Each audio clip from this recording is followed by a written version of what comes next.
Good morning, everybody. We're back. Fully staffed, as a matter of fact, here in the studio in North Palm Beach, Florida. I have to remember that we're international. I started out here. This is a local half-hour show 20 years ago, and we were lucky to get out of Palm Beach County in terms of reach. And now with our Facebook and our YouTube and other streaming, we're able to reach all over, and we do. I would say we probably have almost an equal balance from out of state or maybe out of country callers and local callers. Well, maybe not quite.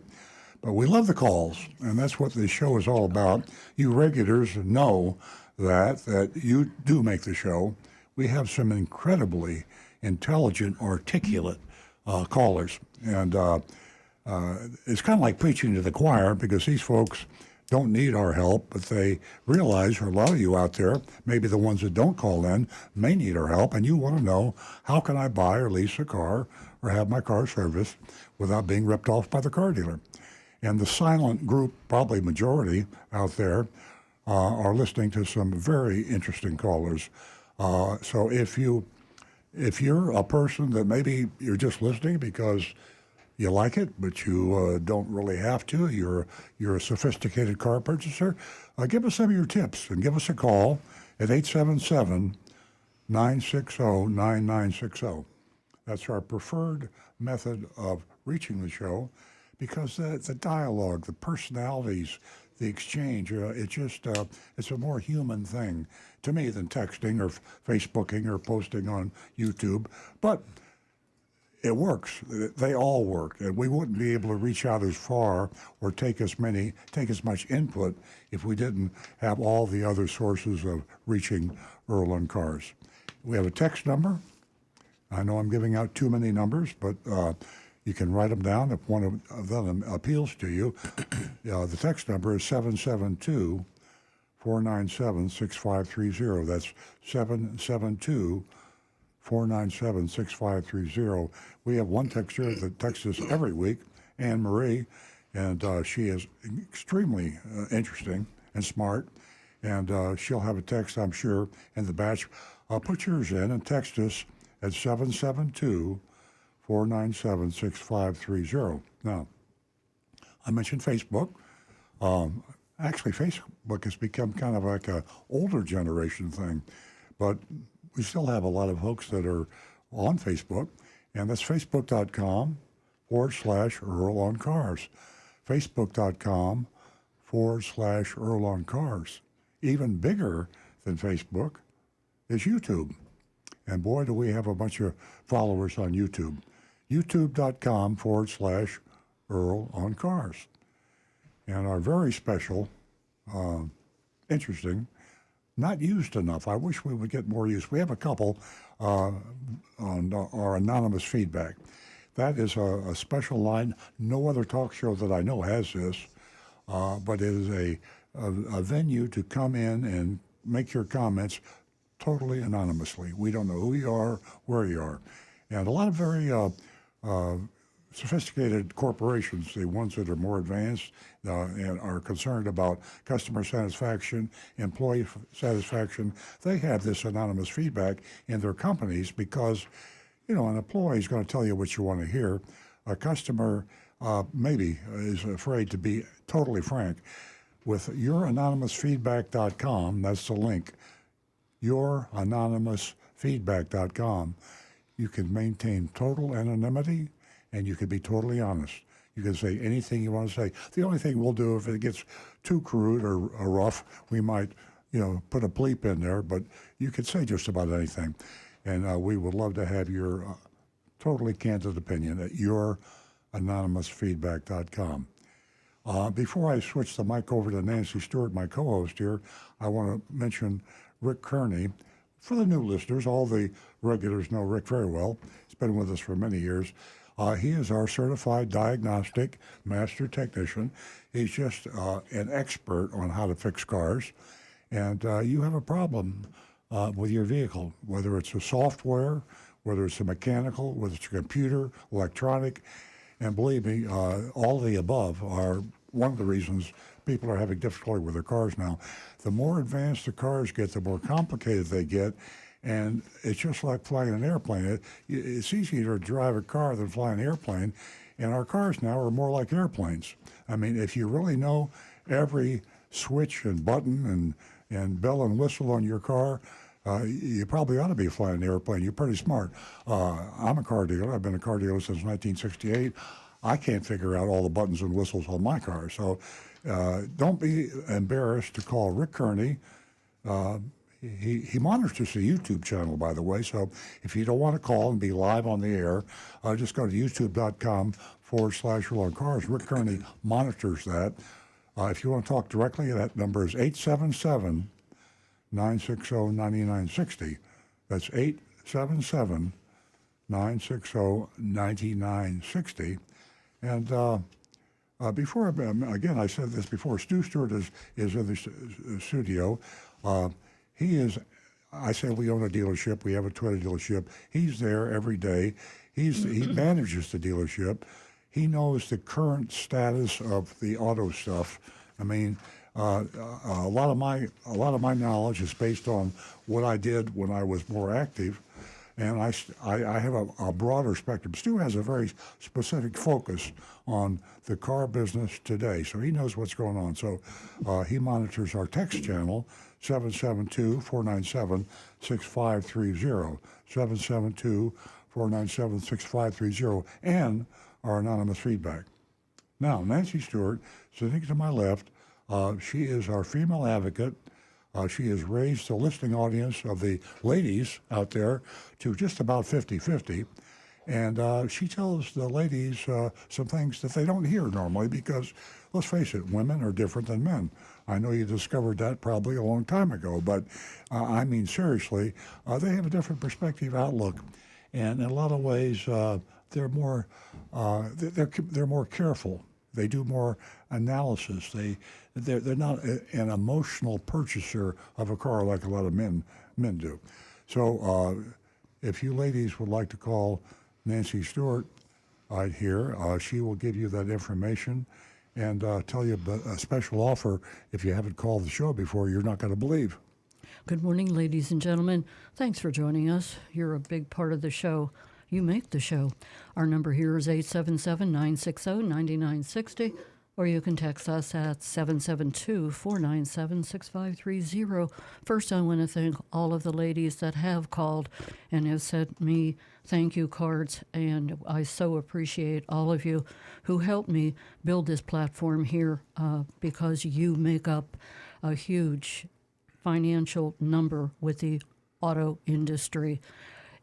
Service, I would say that there's probably about 50% of ladies who come through service. So you're a big part of the industry. $50 for the first two new lady callers. First two lady callers. You can share your experience with us, whether you leased, whether you bought, whether you serviced, whatever. Or if you'd just like to say hello, that'd be great also. We are going to start off with our first time female caller. And her name is Jean, and she's calling from Boca. Good morning, Jean. Good morning, Nancy. I'm so excited to be here. Oh, thank you so much. I'm excited to talk to you. So I have a great question that I'm getting mixed advice from my colleagues, but I really need more expert advice. I just moved up here from New York about a year ago, and I had leased my car, my 2021 Jeep Grand Cherokee Limited, in New York, but my lease is up here in Florida. Well, the 2 years is up. And I'm just trying to decide if I should buy it out or if I should, turn it in and just go for something new. My trade-in price is $24,525. I mean, my buy price, if I choose to buy it, is $24,525. I've got under 10,000 miles on it. Was this a 3-year lease? It was a brand new lease when I got it 2 years ago. Yeah. Oh, so it's it's a 3-year lease that you got. I mean, a 3-year lease. Excuse me. That you got in 2021. Yes. Okay. I'm trying to think of when the leasing companies would have caught up with the residual value. So for a long time, and I'm not quite sure if it's starting to peter out now, but people that leased their cars before the inventory crunch, that $24,000 buyout that you have, that's part of your contract, so you can buy it no matter what. Correct. during the worst of the inventory crunch, we saw prices of used cars going crazy. So, for example, let's say if you had your $24,000 buyout, the market said that car would be worth $30,000 or something crazy like that. So you were in a great position, and so everybody was buying out their leases. So my advice to you, get an appraisal on it, or you can do it online without wasting any of your time, and fill out all the information and find out what the current market value is on that. If it's higher than the 24,000 or significantly higher, I'd consider buying yours. But there's other options. Obviously, you can turn it back in and buy another car. Let me jump in there just a minute. Stu says get an appraisal. He's looking. He means a bid to buy the car. Right. Yes. Yeah. Appraisals car dealers give you don't mean anything. Usually, they sometimes under appraise or over appraise on purpose. But you've got whether it's whatever category it comes under is to describe. When after which the leasing companies adjusted their residuals, you still should shop it, and it's still a seller's market. So you've got Carvana. I don't know if you're familiar with that. They advertise like crazy. Yes. I mean, I've never used it, but I know of it, and I've been on that website. And there's a one called Vroom, which is not as well known, VROOM, VROOM.com. You also have probably the best one, and the first one I would try would be CarMax. Yeah. You can get a buying bid from CarMax, and there's several of them in this area that they're going to give you the same price, but the closest one you probably want to call. And then take it to the local Jeep dealers. Go to the used car department. The Jeep dealers. Toyota. It's a Camry. Toyota Camry. Oh, Camry. Yeah, take it to 3 different Toyota used car departments and get a bid. You can have a lot of fun with this because used cars are extremely short. There's a big article in the Automotive News, that's the Auto Dealer Trade Journal right now, saying we can't find enough cars. We need cars badly. So you got a car, you're going to sell it, and you're in the driver's seat. So you can have some fun with that. I promise you, if you get 5 bids on your car, which you can do in one day online or less. I mean, you could even take it into some car places. But you can get 5 bids on your car. You will see a variance in price offers of cash for at least $1,000, maybe $2,000. And wow. That's the kind of excitement. And all you do is look for the high bid. You confirm it. Now you know what you want to get for the vehicle. And if you want to trade it in, you want to get that amount. If you just want to sell it, go ahead and sell it. Another thing to consider, also, since you're in a lease, do you typically lease your cars? Do I typically? This was the first lease I had. Prior Okay. to that, I owned cars. Okay, good. Because right now there aren't any very tempting lease programs from Toyota right now due to the the inventory situation. So the lease prices will not be nearly as good as what you probably signed up for. So buying a car is probably a smarter move now. All right. Right, Gene. Well, Gene, thank you. I've got lots to do the next time we get one of our rainstorms now. Yeah. Yeah, exactly. Stu, did Jean say she was driving a Cherokee? No, a Toyota Yeah. Camry. Okay, Cherokee. No, I thought you didn't said. know. A Jeep Grand. Oh, okay. Right. Jean, it was much easier being in the position that you're in a while ago. It wasn't as complicated right up. You having a lease and purchasing it, it was the best way to go. But right now, things are, well, I'm going to say they're a little bit complicated, meaning there aren't as many cars out there as far as the used cars are concerned. But rather than go into all of that, the appraisal is very, very important, and you might come out on top and decide to purchase your Cherokee. So what the current market value is really important. And as Earl said, Carvana, Vroom.com, very important. WeBuyAnyCar.com. Another one, youbuyanycar.com. So without complicating all of this, let me let Rick add something to this. Tom Steckland kicked in on YouTube. He says, watch out for dealers who charge outrageous fees for lease buyouts. But Earl, at one point, didn't you say that they're not allowed to charge any extra fees? It varies from state to state. There was a big class action suit in Florida, and scared the hell out of a lot of car dealers. But I don't think you'll have a problem with that in Florida anymore.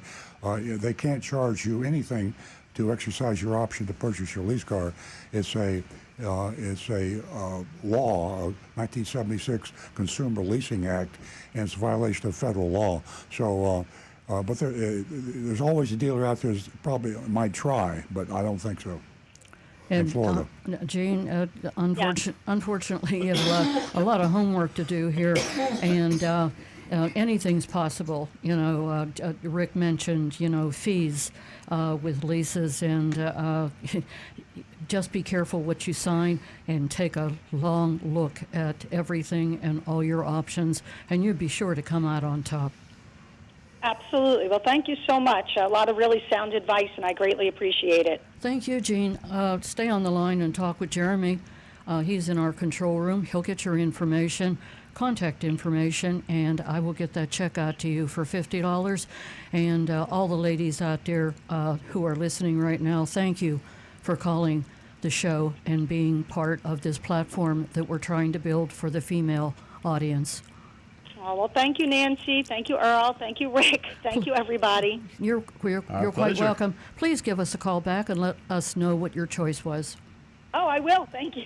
You're welcome. 877-960-9960, or you can text us at 772-497-6530. We're going to talk to Meg, who's calling us from Delray Beach. She is a first-time caller. Good morning. Welcome, Good Meg. morning. How are you, Nancy? I'm well, thank you. The question I have is kind of two-pronged. I heard Earl talking about the future of dealerships and the effect that the electric car has had on them. And I've been looking and reading about the hydrogen cars, and I wondered if you have any opinion. Maybe your panel would give me some ideas about what they think of the future of the hydrogen cars, and if Earl thinks if they become very popular, would that affect the dealership owners, or how would that work? Actually, Meg, it's not.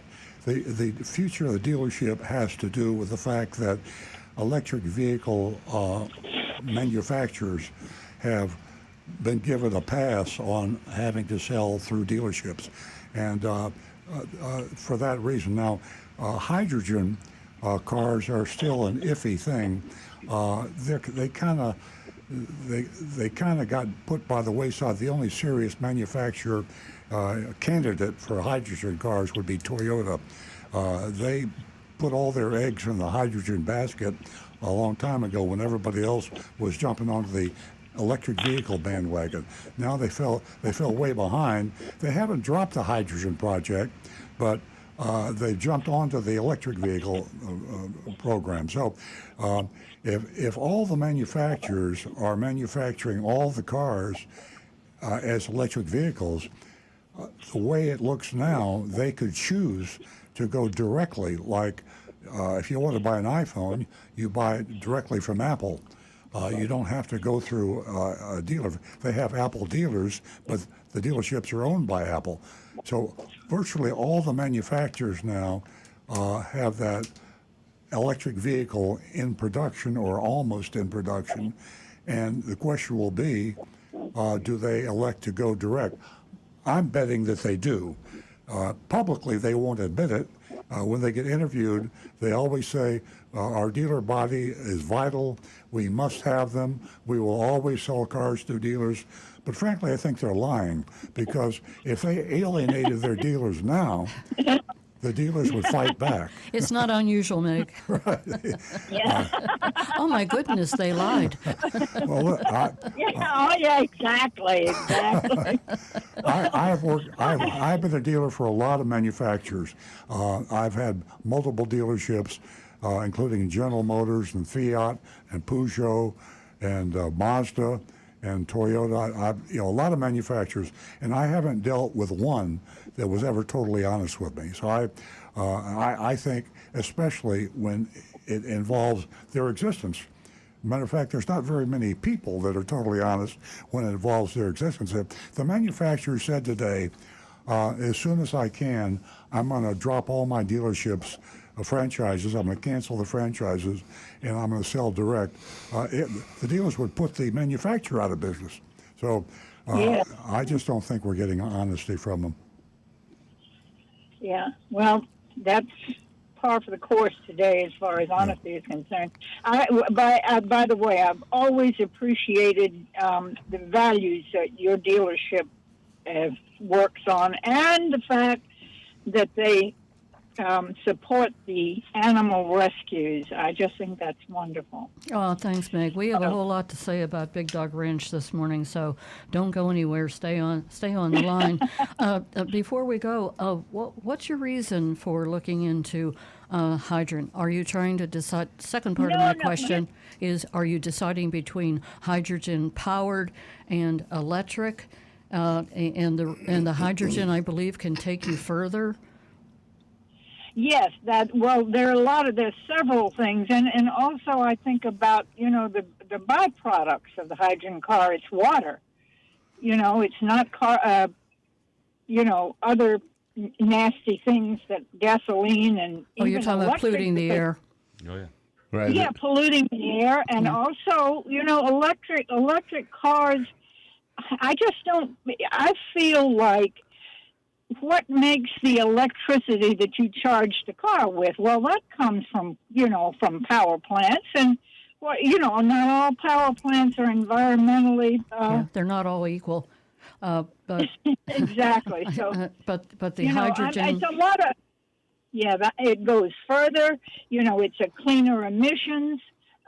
It just seems to me. I think they haven't perfected any kind of battery that's safe, though. Maybe that's the reason. I don't know. Yeah, there's a But lot. I think it would be wonderful to have a choice between gas, electric, or hydrogen cars, Yeah, correct, Meg. And we always have a choice, always.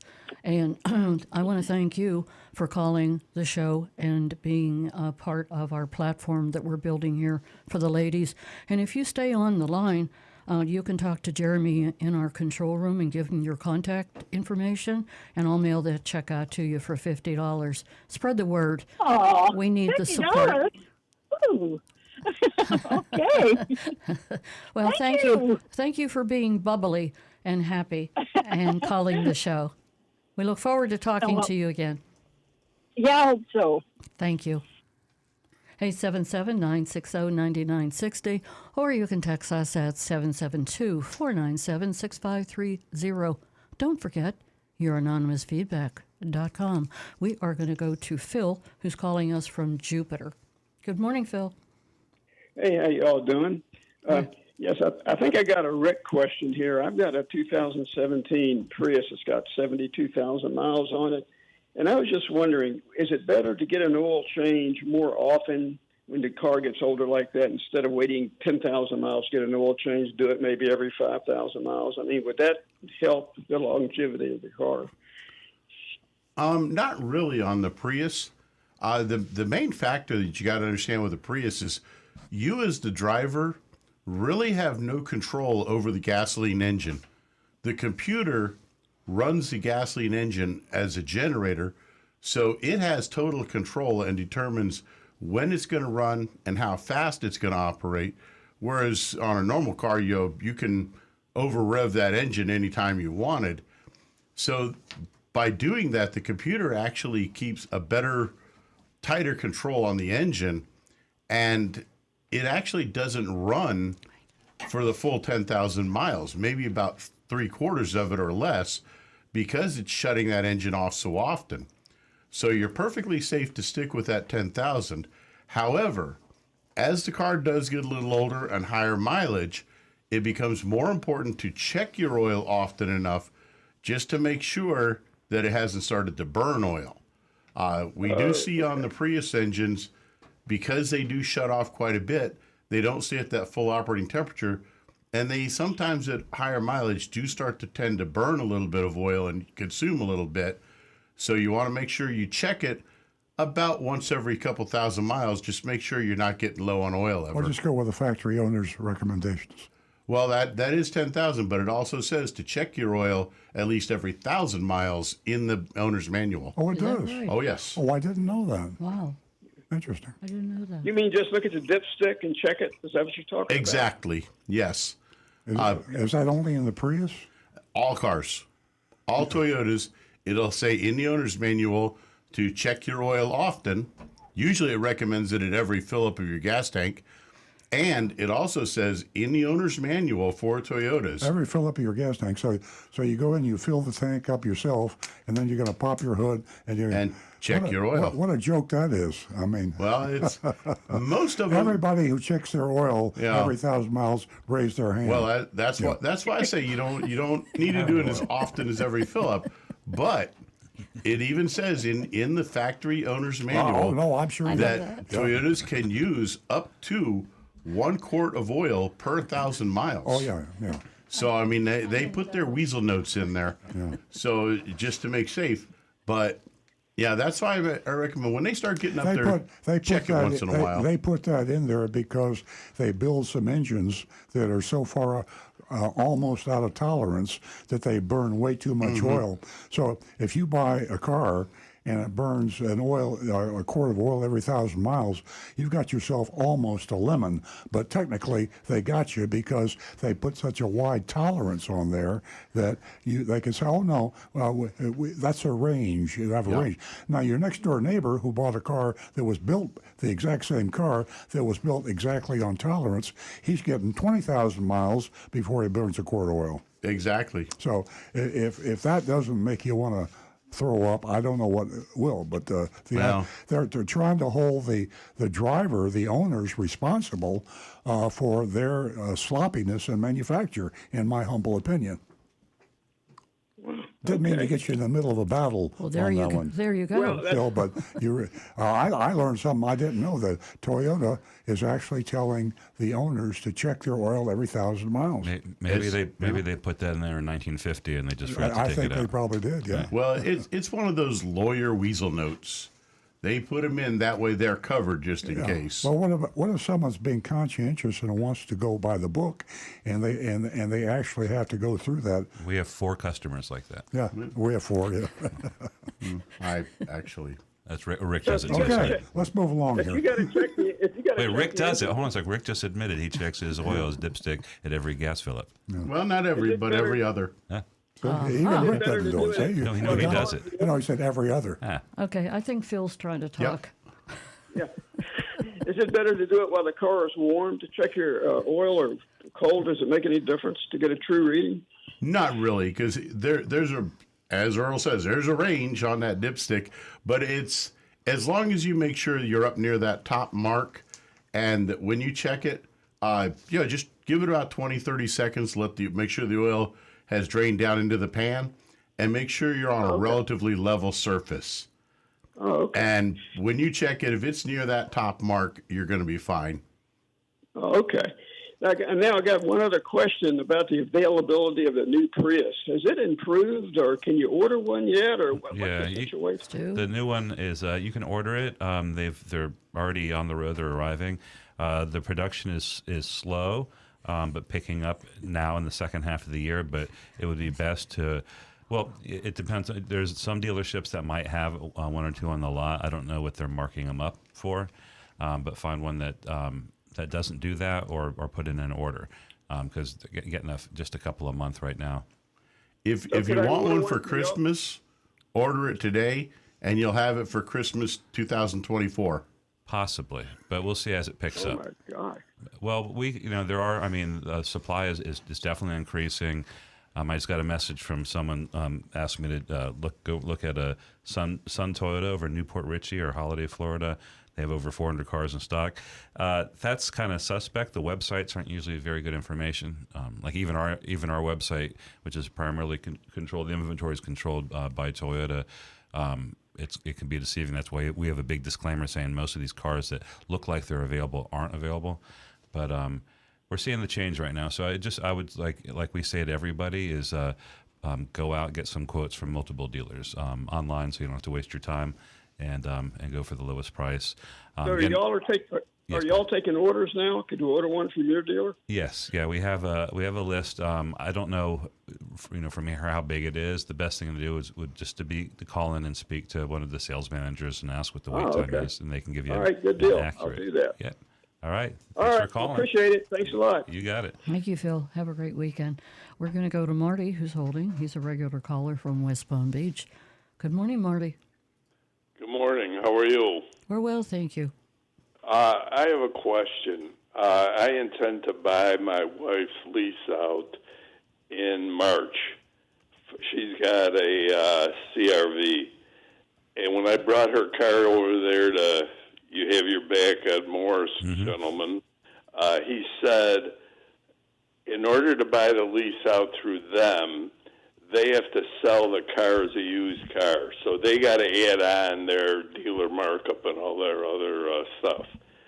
Now, I can't sell that car to you and get a Toyota because you can't buy a Honda. Right.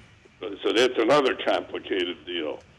But the salesperson I talked to at Ed Moore said the best thing is buy it directly from Honda. So do you think that's true? Or if you go into, like, your dealership, Yeah, you he's still giving you can't good. buy it, right? He's giving you good advice. No, they're not cooperating. I mean, as far as we know right now, you can't get a payoff, and I don't know how long that's going to last. The salesperson gave you good advice. You can buy it directly from the manufacturer, from Honda, and you won't be charging any other fees.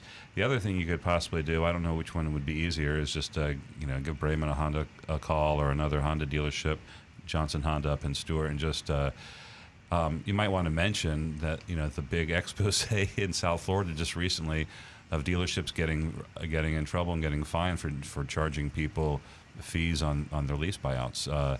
It's against the law. You're not going to convince the salesperson at Ed Moore's Toyota of that, or anybody there really. Only Teddy can make that decision. But there's other dealers that might not do that. But we'll see. I mean, you got to call around. But your best bet might just be going through Honda. That way you're just dealing with kind of like a Honda bureaucrat. They don't care. It's going to be through the mail, and it might be simple.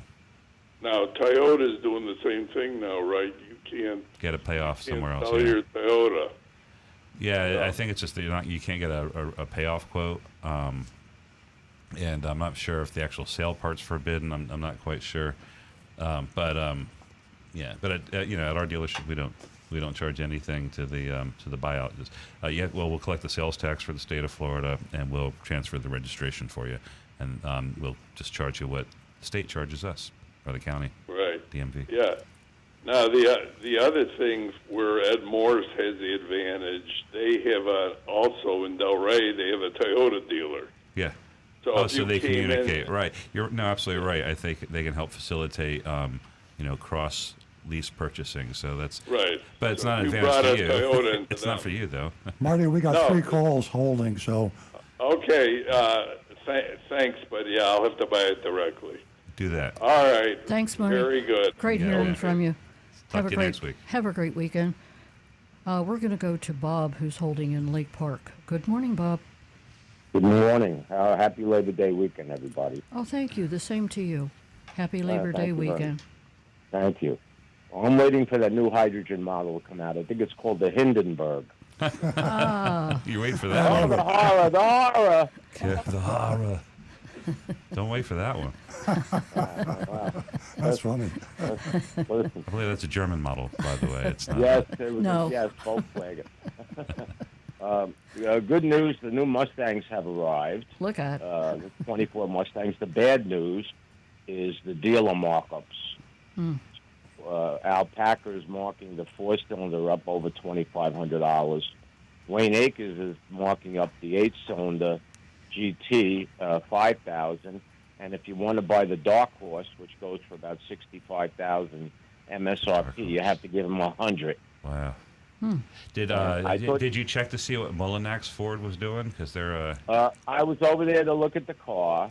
They had one in there, a couple of them that came in, and what's happened is they put when you go inside the car, it's one big iPad.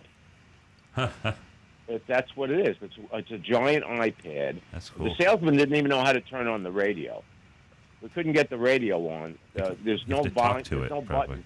Well, there's a volume button, but that's it. Everything else is touch screen, and I was confused because how are you supposed to be driving the car if you have to go over to do something on the screen? I would think you'd have to take your eyes off the road. Yeah, you got to feel extremely something. Right. You're- Yeah, yeah, you gotta be- yeah, physical touch helps you, find things. right. And I then didn't they even know also, that about the car. Did he say anything about their pricing? Or are they going to mark it up? I'm really curious.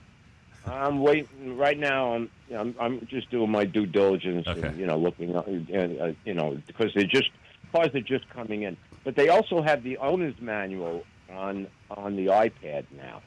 Oh, okay. I think Tesla has that as well. If you want to get, Oh, they do? Yeah, to get Oh, the owner's manual, it's on the screen. Right. Well, I saw something that was very interesting.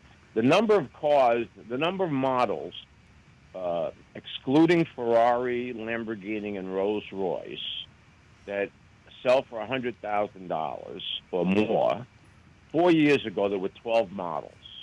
Do you know how many there are now? No. A lot. A lot. Over How many? 40. Over 40. Over It's crazy. 40. Oh, it's crazy. I wasn't going to guess that high, but I knew, a lot of the electric cars, and it's just the average price is Right. what, 50,000 Yeah. average MSRP in the world. Over $100,000. Uh-huh. Over $100,000. 100,000. Mortgages. Yeah. They should start doing 30-year loans. Well, I think some of the I think they are extending. There are some loans now that you can get that go out quite a long period of time. I think there are Those some. aren't a good idea, though. Yeah. No, no. I mean, Well- everybody. Well, I Bob, don't know, but do you Go have ahead. any other questions, Bob? no, I can get off because Or I'm gonna get some other information to callers. share with us? Yeah, No, sorry no. to rush you. We got some That's calls okay. backed up. I'm waiting for your dog. You got a dog coming in today? Yeah, We have a video. we definitely do. Natalie will write. Forgot his name, Jonathan. Whatever your name is. Tank. Hey, where are we?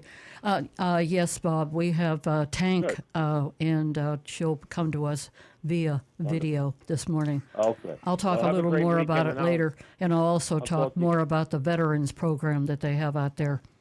Wonderful. Okay, I'll talk to you next week. Have a Thanks, great Bob. weekend, everybody. We'll Bye-bye. look forward to hearing from you. Let's go to Jersey Mike from West Palm Beach. He is another regular caller. Good morning. Good morning.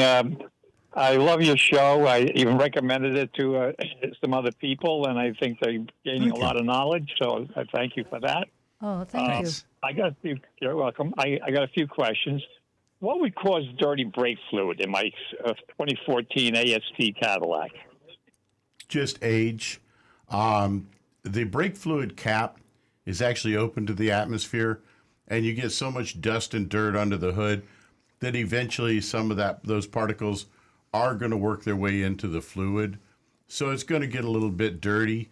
It's also going to pick up a little bit of moisture from the air. It's completely normal. Could it be enough to cause the brakes to lock up? No. So if they lock up, it's something else. Yeah. Usually what happens in South Florida. I was told it was dirty brake fluid that caused them to lock up. Nah, Front brake. usually it's the slide pins or the calipers, the way they're designed and mounted. Rust is the biggest culprit on that. Okay. Can I top off my refrigerant without the equipment? No, not safe to do so. Will not work very well at all. What you'll usually wind up doing is making it worse. It'll blow even less cool air. You'll wind up making it hotter. The proper way to do it is to have a machine that can evacuate all the refrigerant out and actually draw it down into a vacuum to make sure it's I've seen it completely empty and then recharge it. Yep, I understand that. One more question. You recommended cleaning the throttle because when you stop at a light, I had a lot of shudder going on. My engine was like shaking, and I did clean it thoroughly with the throttle cleaner, and it helped out. But it's still doing it to some degree. Could it be something else going on? Yeah, as cars get older, one of the big things we see are the rubber motor mounts. They begin to settle and compress a bit with time. Okay. And Yep. so the natural vibrations of the engine now are being transmitted more through the car, and you feel them a lot more than you would have before when they had that fresh, soft rubber isolating it. I appreciate you answering my questions. I would point one thing out to you. A long time ago, I'd say probably, I'm 77 years old, but when I was in my early 40s, I went ahead and built my own hydrogen engine with a water tank in the trunk. It wasn't that difficult to do because at that time, carburation was simply, a 4-barrel Carter carburetor. Mm-hmm. And all you had to do is run the line over and pressurize it with that tank of water in the trunk, and you had it was only good upon after you're up to speed and you've got momentum going. It wouldn't work when you start off from accelerating, from a stop position. But it did cause probably, I'd say, a 25 to 30% reduction in gas fuel consumption. So and it can be done. All you got to do is go ahead and You should have look it up. patented I'm that sure and sold it for $100 million. No, that was No. all the motorheads were doing that back then. yeah, but if you've tried to patent that, the big three would have come along, bought up the patent. You'd have course. disappeared. And nobody would have ever heard from you again. Matter of fact, I think that actually happened. What you just said, that they would buy it up. I think that's what took place. But you could still do it yourself. Nobody's going to stop you from doing it. As long as they didn't find out about it, yeah. Well, I'm not going to go advertise it. Yeah. But the guys in my neighborhood, we were all. I had a 427 Corvette that I worked it. Did a racing head job to it, put a cam in it, put side pipes on it, dynoed out at about 490 horse. So I was doing 0 to 60 in 4.0 seconds. Okay, so you were getting about 3 miles a gallon anyways. Well, I was having fun with that car. I would only take it on the weekends. By the way, let me just tell you one thing. Everybody I take it out, I would race. I'd beat them all. One day, I'm on Route 80 this is North Jersey. I'm on Route 80 coming out of Patterson. It's late. I'm in the middle lane. I got to get off in about a mile or so. And a guy comes alongside me on the right-hand side in a slow lane, downshifts, and he's got a pea green Dodge Duster. This is a nanny car that you take to go get your groceries, okay? So I slowed down. I looked at the back of the rear end, no tack sitting on the window. And guess what? He dusted. We got down to about 22 miles an hour. That's my power curve at 2,600 RPMs. I nailed it. I went through it, got up to about 105. He was like 12 cars ahead of me. Just disappeared. Guess what he had in the car? Probably a 440 Magnum. Mike, you sound like me talking to Nancy, telling her about he had nitrous oxide in the trunk. Yeah. Look out, Mama. Mamma mia. Okay, thank you. Hey, Jersey Mike, I'm changing your name to a wild and crazy guy from Jersey.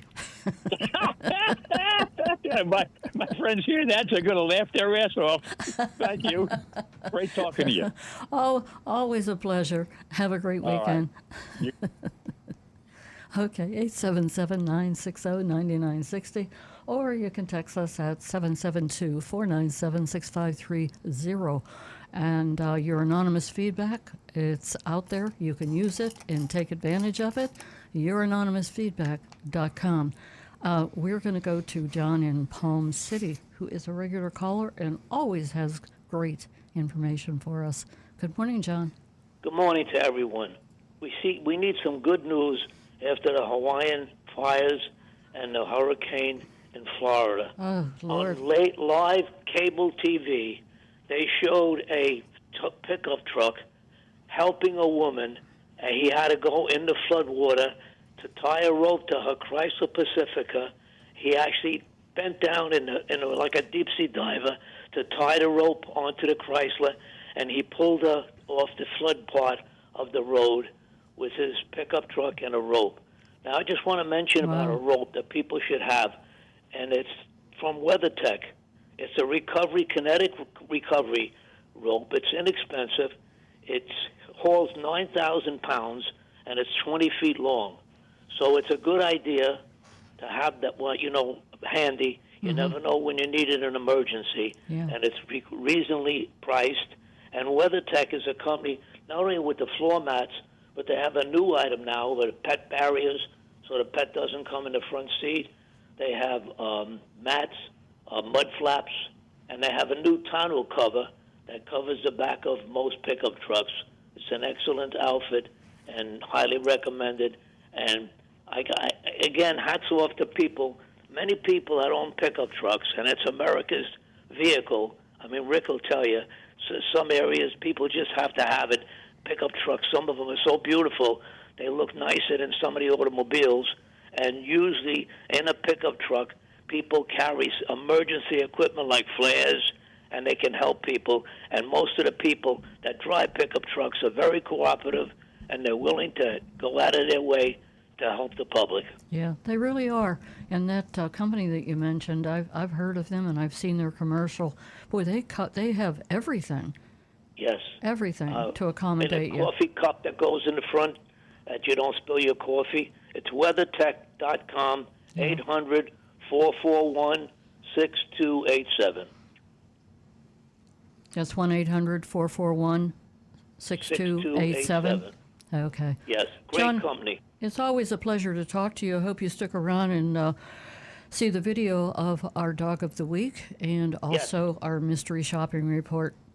Look forward to it. Thanks, John. You and the family have a happy Labor Day weekend.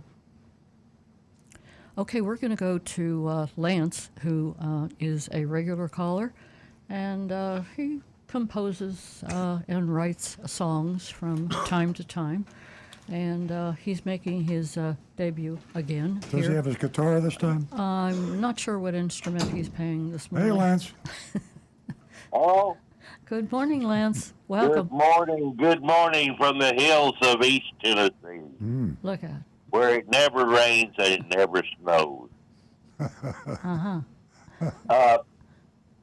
got a little quick tune for you and a quick question. First of all, I apologize, I'm tuning in a little late today. Have you discussed the potential UAW strike? No, we did last week, but we haven't talked about it yet. It's starting to get kind of serious. Yes, it looks. I think they will strike. Just watching. I kind of keep up. Keep up with all that for a business reason, and I'm telling you, I think they will strike. What do they have? 2 weeks, Lance? September the 14th. Yeah, soon. So what is your? I guess the concern for a car buyer or anybody looking to be in the market is if we didn't have high enough prices now, you get a UAW strike, we'd be right back where we were a year ago with $8,000 over a sticker. Now it's only about $2,000 over a sticker. I think it will climb exponentially. Yeah, it is a scary thing to think about. Of course, there are some manufacturers out there that are non-union, not many, but they certainly wouldn't be able to supply the demand. Oh, I'm curious. You've been talking about hydrogen cars. Now, is that hydrogen peroxide? No, that's what some people use in their hair, I think. But no, it's a pure hydrogen gas. Okay, I wanted to get that clarified because I felt like there might be a run up here at the drugstore on hydrogen peroxide, and I didn't want to create that. No, it's here's the tune. Fly me to the moon. Let me play among the stars. If you want to buy a used car, listen to Earl Stewart on cars. What? I'm going to hire you. Are you available to be part of my marketing agency? Oh, I'm available for anything you can think of. Legal or illegal, I'm available. Well, you're well, the Lance, man, you may be Lance. getting some phone calls. You're the There's a man. lot of people listening to our show this morning, and no one has said that they are available for anything. So Listen, be prepared. Good morning. Have a happy Labor Day, and it's a great treat for me to listen and to call in. Thank you very much. Call again. We're relying on you now, Lance. We love hearing we'll from talk you. to you next week. Thanks so much. Happy Labor Day. Folks, you know, in the automotive news this morning, Earl and I were looking at the same time at one particular article, and that was about dealers struggle. They say that the struggle is real to find good used cars to sell, and this goes with, you know, without saying that with all of the rain that everyone has had, flood cars are going to be just everywhere, and you really have to be careful. And Earl wrote a great column, How to Avoid Buying a Flood Car After the hurricane, the tropical storms, the tornadoes that we have, everything all over the country. Those flood cars, I'm telling you, they have such a musty odor, the watermarks, the stains, the rust, the corrosion, the mud debris, everything that's almost noticeable, you know, to the nose or to the eyes or to the feel. And you really have to be careful this time of year, any time of the flood cars. So just a word to the wise. Our number is 877-960-9960, and our text number is 772-497-6530. And we also have youranonymousfeedback.com. And I want to thank everyone who has joined Earl's Vigilantes. And what a great job everybody's doing out there. It's remarkable. And you can still volunteer. You don't have to, you know how to take an engine apart. And you can not only help others, but you can help people, you know, right in your neighborhood. So go to Earl on Cars and check out Earl's Vigilantes. Earl, we're out of calls. Maybe Stu has, and Rick has some stuff Can for I us. just jump in here? Yeah. Rick, should we correct this thing about the 1,000 mile? I've been looking for that, and I have not been able to find it myself so far. Toyota simply says to check the oil. Well, they say to you. Oh, yeah, right. Yeah. It says in the owner's manual, it simply tells you how to check the oil, but it does not specify how often. Yeah, I think we said that earlier. So anybody have to listening apologize to Toyota now. that would feel they compelled to be checking their own oil every 1,000 miles, that isn't accurate. It's just you should check it occasionally. In my opinion, I think I would just let my mechanic, my independent or dealership person check my oil when I came in for my maintenance. But if you want to be more conservative, you could have it checked more often. But I check with ChatGPT, the AI app, my favorite AI app, and they said no manufacturer is requiring that you have to check your oil every 1,000 miles, including Toyota. Now, however, with Toyota's current maintenance schedule for their cars, they have it where you come in at 5,000 miles for a tire rotation, and at that time, that's a good idea. All the fluid levels should be checked. Right. So that would include checking the oil level by the technician. Yeah. And then again at 10,000, your oil would be changed. Yeah. So that actually makes it a very good time at that midpoint. Yeah, 5,000 miles makes sense. So change that original recommendation from checking your oil every 1,000 miles to check it every 5,000 miles would be a good idea. And then if your car, when you're hitting high on mileage, if the technician recommends that you should check it a little more often, I would follow that advice. Yeah, if you got one of these cars that burns a whole lot of oil because the manufacturer sold you one that came off the line at the extreme end of their tolerance level, then you got a problem. So you probably should check it a lot. Raise hell with the manufacturer too, and make a lot of noise, because I think that's one of these dirty little secrets that the manufacturers have. They have a goal for what they want their tolerances to be. And the goal is a good number, but they also have a variance. They have a very wide variance on their manufacturing tolerances. So if you are manufacturing cylinders in your plant, and you have too wide a variance, that means the ones that come out of the extreme end on either side are really kind of sloppy. Yeah. And that means you're going to be burning one hell of a lot of oil. If you're lucky and you got one that's in the middle, then you could go 10, 20,000 miles before you burn a quart of oil. If you got one end or the other, you could burn a quart of oil in 1,000 miles. And they say that's okay. I say that's crazy. Well, here's something new that we got. I think you're going to like this one. This is coming from Donovan. Tesla this week showed off the updated Model 3 at a random event in Norway. The car has 50% new parts and gets 12% more range with the same size battery. Wow. The car has one of the lowest coefficient of drag of any production car to get the longer range. Plus, they were able to drop the price of the Model S and the Model X this week by $20,000 each. Where was this? This is a random event in Norway. Norway. Tesla has announced they're dropping the price on the S and the X. Hopefully this isn't just in Norway, but worldwide, by $20,000, which is kind of insane, he says. And it now means that the X model will now qualify for the $7,500 tax credit. Now you got yourself, you can buy your car in Norway, your Tesla, and pay for the vacation and still come out ahead. You're saving $20,000. You want to go to Norway on a vacation? Maybe skiing. You know. What's wrong with Norway? I don't know. It seems kind of icy. I'd rather go to Iceland myself. Well, that's not as icy as Norway. No, it's beautiful green country. Right. But anyway, the idea that Tesla is now dropping the prices that much on those vehicles, especially the Model X, which is the one with those flip-up doors, that's a pretty big step. And the Model 3 with increased range. Thanks, Donovan. You're the greatest. If we had well, you're definitely, of course, our YouTube call is real good, but you're the best of the best. Thank you very much. Oh, he says the price drop was here in the U.S.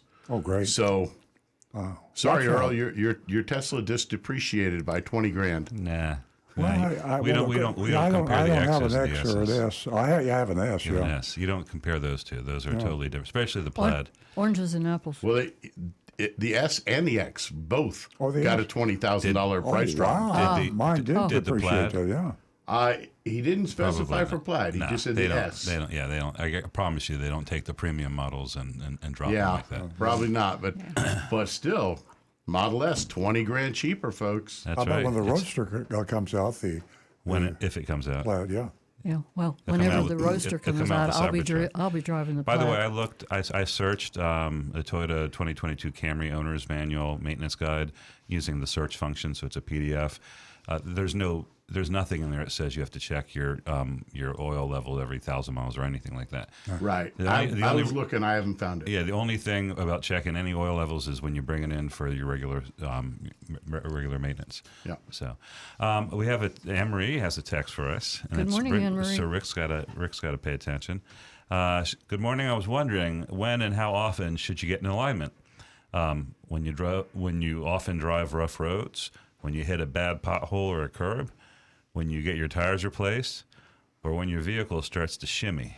And that's from Anne Marie. Great question. Not everybody knows. I get my tires replaced about every week. Well, you have to, because you're burning the rubber off it more than your Pontiac GTO. I have a tendency to like to drive over curbs. Oh, okay. You're not burning the rubber. You're destroying it. You're just assaulting the rubber. Shredding. And the answer is all of the above except the last one. Oh, when your vehicle starts to shimmy. Exactly. Because that's not an alignment problem. Right. Basically, an alignment issue on the car is if it feels like your car is doing what we call dog tracking. In other words, if you see some cars when they're going down the road, it almost seems like the car is turned a little bit sideways when it's going down the road. That's called dog tracking. You ever watch a dog sometimes when they're walking, they literally, their back end will start to go sideways. See, that's where we get the term. I love that. Dog tracking. And why do dogs do that? Just because they're a little off that way, a little weird, which it fits for the car. And that means that the thrust angle of the alignment of the car is incorrect. Also, if your steering wheel is off center, when you're going straight and your steering wheel isn't level, so you'll see that. You're actually going to see your steering wheel looks like it's turned a little while you're going straight. And one other factor is look for a road where it's hard to find in Florida because our roads have a lot of what's called road crown. Yeah, they're humped. So that the rain will drain off. But if you look for a road where the more center lane looks relatively flat, and when you're driving, do not take your hands off the wheel. Folks, keep your hands on the wheel, but lessen your grip just to where you're holding the wheel gently, and count the reflectors in the road as you're driving. If your car stays relatively centered in the lane for more than 10 of those reflectors, you're good. Your alignment is good. Don't mess with it. But Rick, If it begins to drift to one side or the other, and it starts, or if it literally pulls to one side within 3 to 4 of those reflectors, now it's time to have your alignment checked and adjusted. And also, when you're getting new tires, good idea to have it adjusted then as preventative maintenance. Okay, I'm still Rick, working isn't on it the a dogs sign? trotting at an angle. So I checked with ChatGPT. I'm not going to read the whole thing. I checked with ChatGPT, AI. Why do dogs trot at an angle sometimes? I won't read it all. Here they are. Muscle imbalance or injury, structural differences, conformation, certain breeds, terrain, energetic behavior, training or behavior, individual variation. And it's a complete, I mean, I love AI. That's why they AI do is that. great. That's why they Rick, occasionally, they don't always do it, but you see them. I And see also my they don't dog like do them. it when they're playing. as far as this dog tracking is concerned, doesn't it usually mean that the car has been in a crash? I mean, that's just one of the Potentially, many yes. signs That is that very tracking potentially. car. A severely and it's dog out of tracking car. alignment. Yep. You know? A severely dog tracking car, it'd have to be a wreck. I mean, if you see a car going down the street like this, Could be. you But know. also pickup trucks are more likely to have that because the rear axle is solid. And if that rear axle is not aligned perfectly to the center line of the vehicle, that's going to see it cause the hard. vehicle to start dog tracking sideways. Well, Great information right here at Earl on Cars. Our number is 877-960-9960. You can text us at 772-497-6530. Don't forget your anonymous feedback. It's interesting. You can just say whatever you want, and nobody knows who you are. Okay, we are going to go back to the phones, and we're going to talk to Eric, who's calling us from West Palm Beach. Good morning, Eric. Morning, guys. How are you? Good talking to you. We're great. Nice to hear from you. Fellow car people, fellow dog people. In fact, I'm just driving south on A01A from Jupiter Beach with my puppy. I passed your place, and I think it was time to call. You know, I was a long-time fan of the car guys. I had an emptiness gap since they were off the air, and then I found you guys a few weeks ago. Oh. You know, you're making my day every day. Oh, great. Car Guys was great. Wasn't it? Anyway, the question I have is I've been in real estate finance, you know, my entire career. You know, and on the real estate finance side, we do some pretty serious qualifying for somebody to get a loan, especially with new rules and regulations. The other day I was in a dealership looking at a Jeep Grand Wagoneer, and I'm semi-retired. I know what I can do. You know, and on my application with a credit report, my state application, they came back and said, "Oh, you can afford this $900. I mean, we'll sell it to you, you know, $5,000 down, $900 a month payment, which I really can't afford. I could, but I can't." You know, and they were ready to drive out of the dealership, you know, with a $900 payment with $5,000 down on a $80,000 car, or whatever the number was. Mm-hmm. And I was mind boggled at the qualifying that's all they did within 15 minutes because I had a good credit score. Are the car dealerships or the finance people starting to do a more rigid debt-to-income credit qualifying? Because I imagine the default rates are going to start to pick up. Because my daughter's got a car loan, $800 a month, and I don't know if she can afford it, but it's crazy in my opinion. Eric, What do you think? Eric, you're really on top of things. There's an article in this week's Automotive News, the trade journal for the manufacturers and dealers, and they're talking about what it is, what we were just talking about earlier, artificial intelligence. Artificial intelligence, the lenders have really jumped into that big time because it's really money to them. When they issue credit, you know, and they issue credit to the wrong person, they can't make the payments on time. It's gonna cost them money if they have to repossess a car.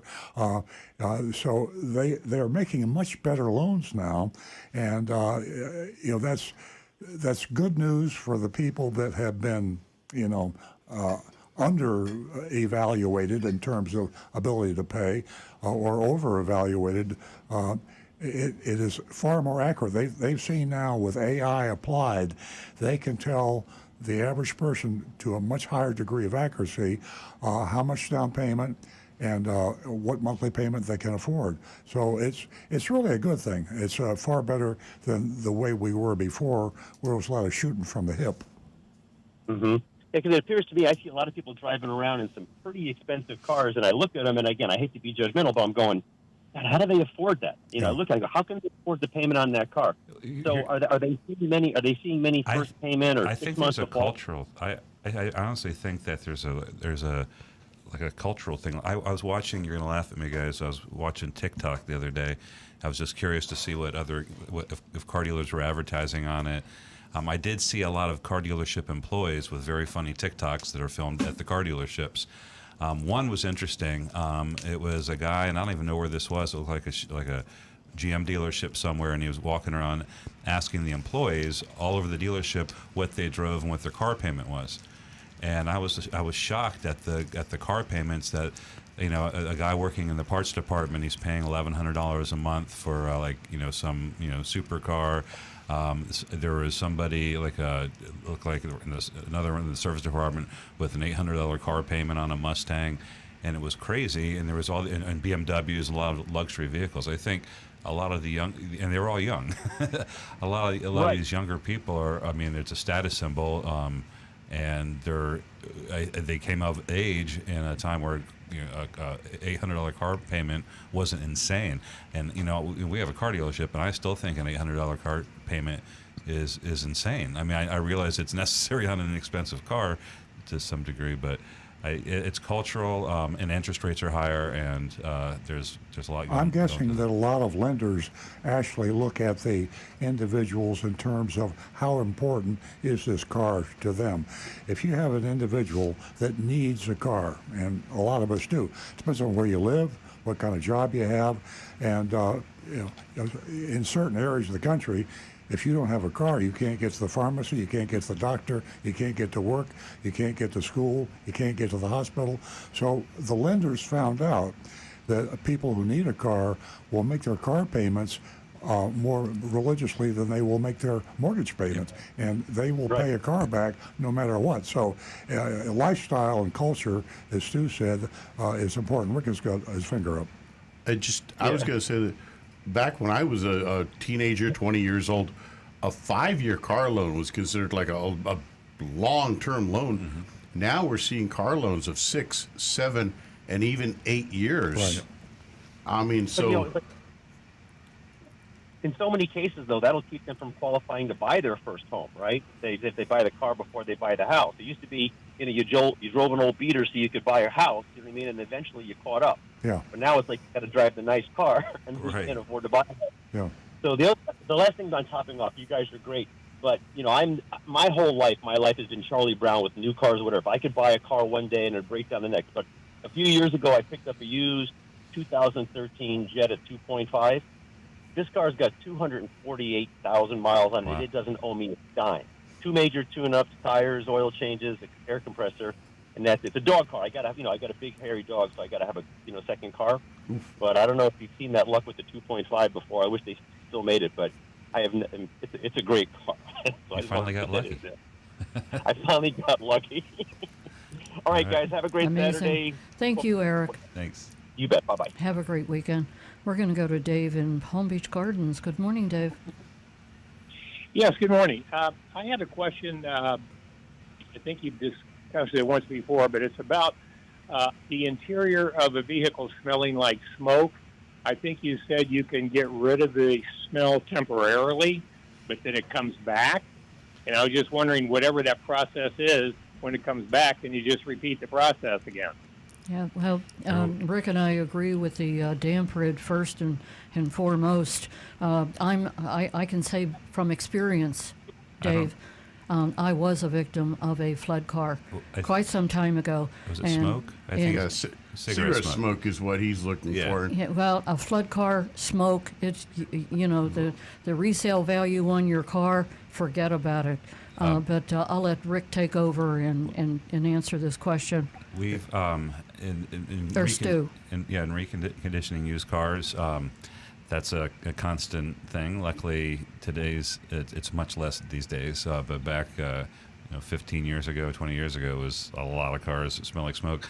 The ones that are severely smoked in, there's nothing that can be done about it. There is treatments, there is ozonators, there's machines that you put in the car overnight. And in my experience, I know that the people that have those services and sell the machines say they work, but yeah, if it's a really smoked-in car, I think it's impossible to get the smoke out totally. It is just It gets amazing how much everywhere. your car will depreciate, and you wonder what that person was thinking, whenever they were driving around and smoking and they had the windows up. Do you want to hear what AI has to say?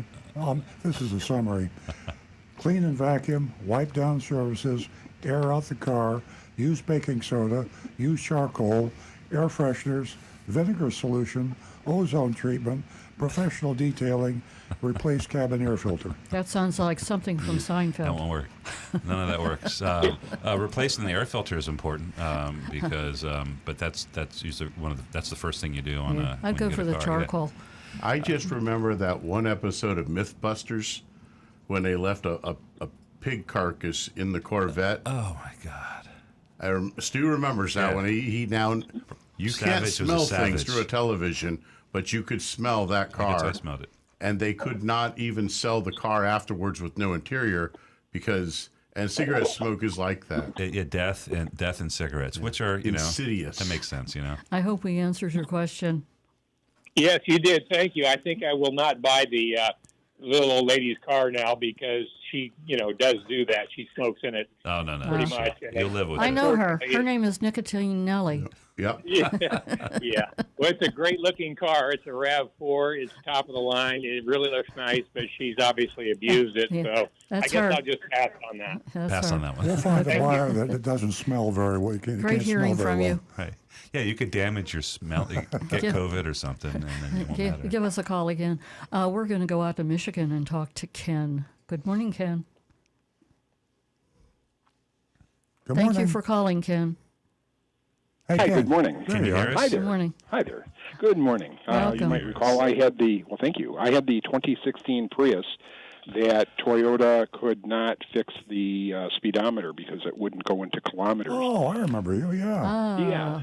And Toyota's remedy was buy a new Prius to replace my new Prius. Oh, jeez. Can you believe that shocked me. I mean, never ceases to about amaze us. apathy.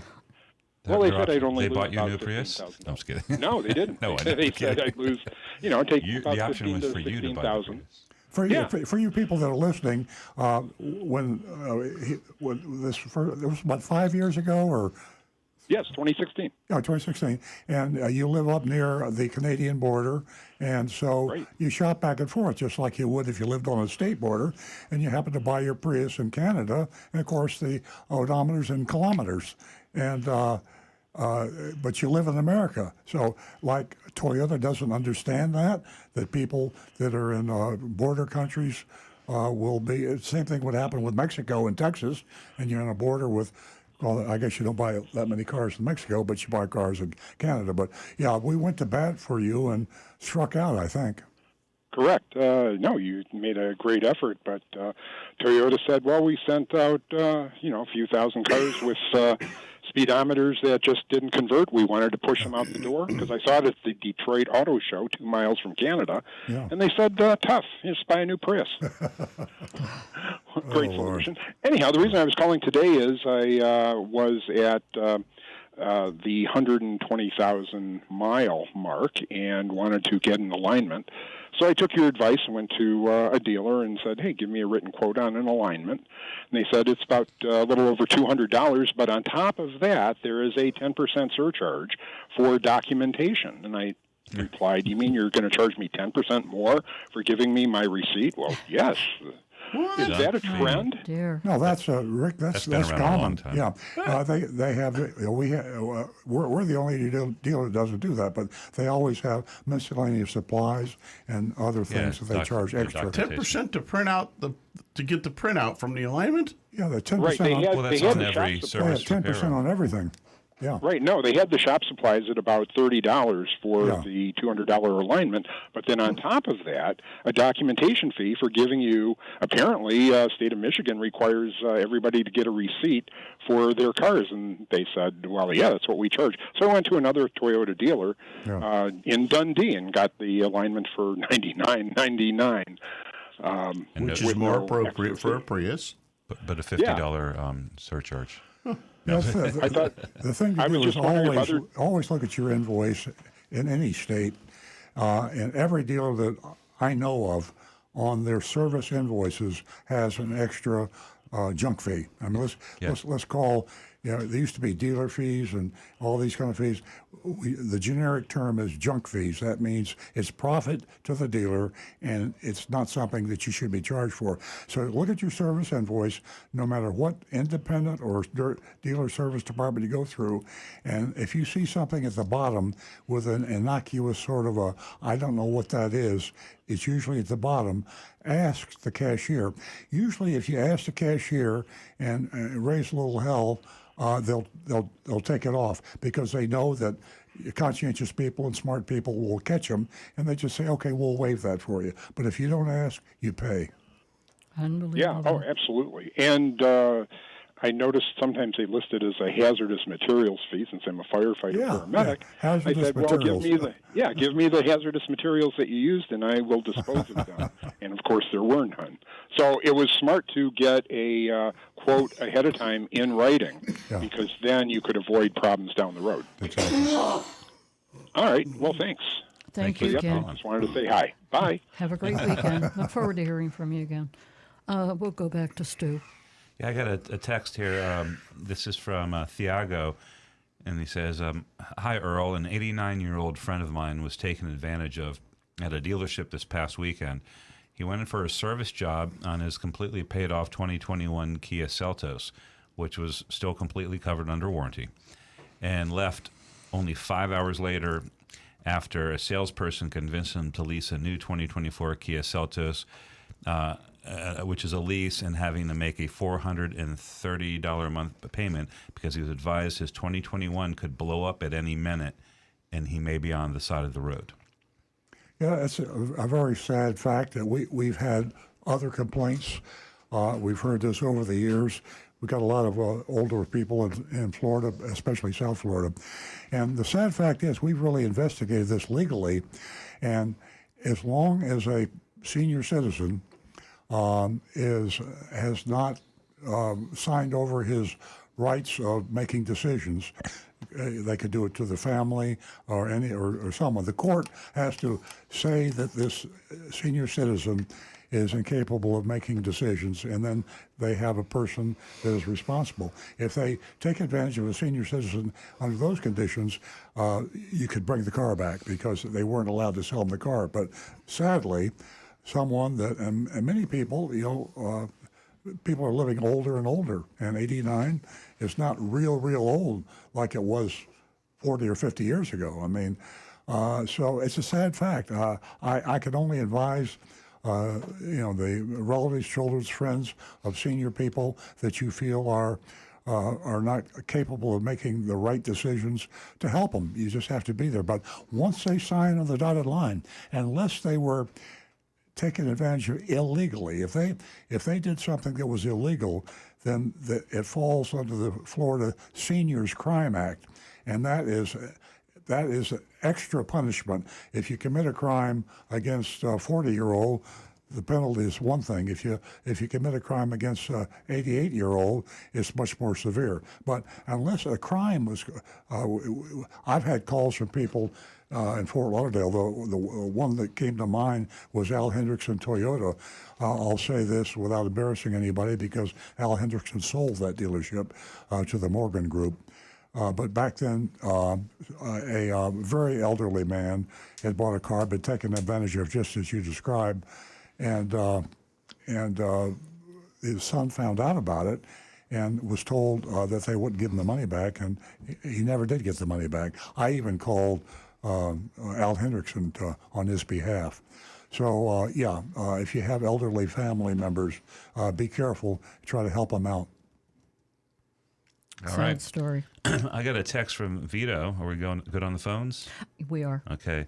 Vito has asked a question this morning about leasing, and I also see that when I was out, he had texted. I don't know if he got his question there, but his question is: are you required to pay the acquisition fee on a lease vehicle?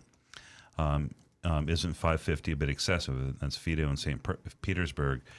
The acquisition fee is passed on to the dealer from the lease company, and it's worked into the price of the lease payment.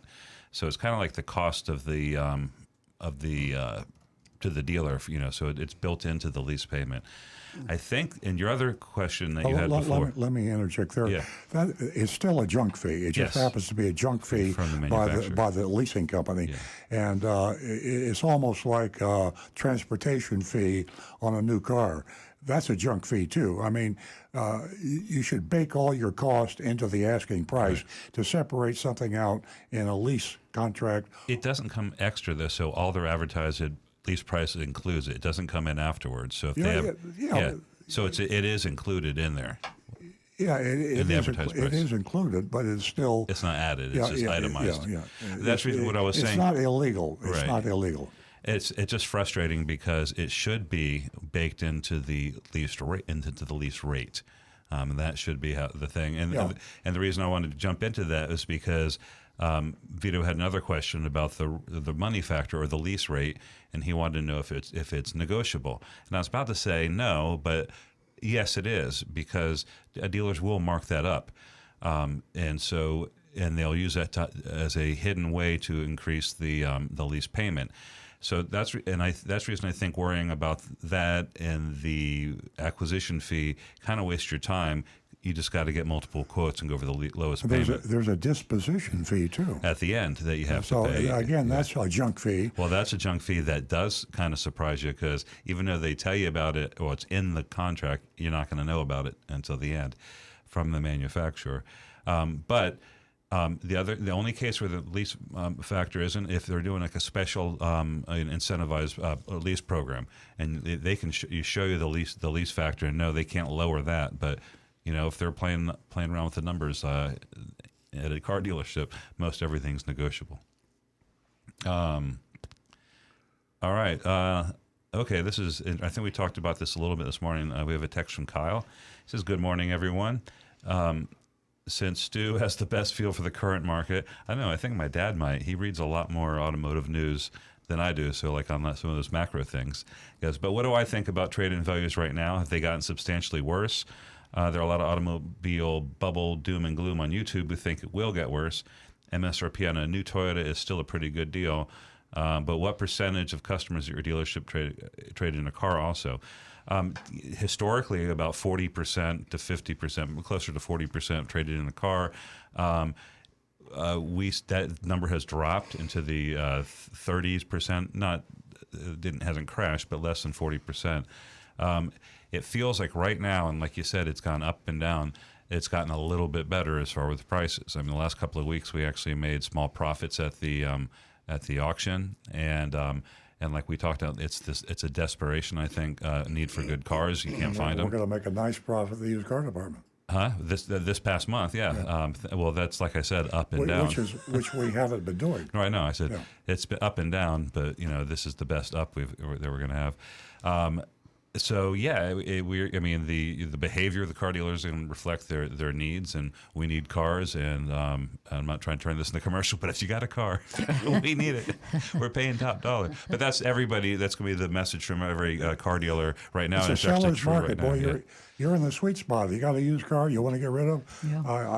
I almost would like to do it myself, because you could shop it around and people are frantic. Have you ever sold something that everybody wanted? You feel special. You got a used car. Everybody wants your used car. So you can have a lot of fun, get the maximum dollar out of that used car. Even in automotive news, they talk about the struggle is real. They are looking for used cars. A year ago, I was getting solicitations to buy my house. There you go. Yeah. But I said no. Okay. I got a text from Negan. Let's see here. Hello, Stu. So I've been keeping my eye on the Ford Raptor R trucks they seem, these are the ones with 700 horsepower, by the way. Seems every one for sale currently is selling as used with 300 or so miles on them. As soon as I read that sentence, I began to laugh. To themselves, yes, that's exactly what they're at MSRP. So their new car department is making some money. They drove them for a bit. I don't think they're even driving. They're going on the back lot, and then they go on the lot as used with a huge $30,000 to $40,000 additional dealer markup above MSRP. MSRP is $109,000. Ford, Toyota imposed. Ford's going to catch up, and they'll amend the rules.